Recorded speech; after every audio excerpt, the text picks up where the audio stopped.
বাংলা শুভ নববর্ষ 1432 পহেলা বৈশাখ উপলক্ষে ফরিদপুরের বর্ণাঢ্য আয়োজনের মধ্য দিয়ে বর্ষবরণ আনন্দ শোভাযাত্রা অনুষ্ঠিত হয়েছে। ফরিদপুরের জেলা প্রশাসনের উদ্যোগে আজ সকাল 8:15টার দিকে শুভ নববর্ষের উপলক্ষে জেলা প্রশাসকের কার্যালয়ের সামনে একটি বর্ণাঢ্য বর্ষবরণ শোভাযাত্রা বের করা হয়। শোভাযাত্রাটি শহরের গুরুত্বপূর্ণ সড়ক প্রদক্ষিণ করে অম্বিকা ময়দানে গিয়ে শেষ হয়।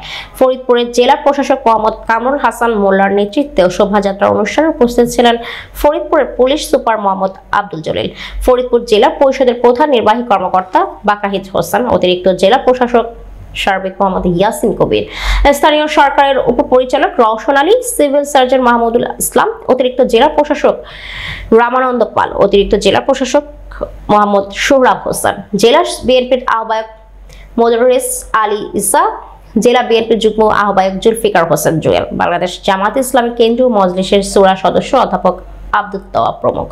পরবর্তীতে অম্বিকা ময়দানে সাংস্কৃতিক ও পুরস্কার বিতরণী অনুষ্ঠান অনুষ্ঠিত হয়। এই সময় বিভিন্ন সরকারি বেসরকারি প্রতিষ্ঠান, রাজনৈতিক ব্যক্তিবর্গ, এনজিও সংগঠনের নেতৃবৃন্দ সহ সর্বস্তরের জনগণ উপস্থিত ছিলেন।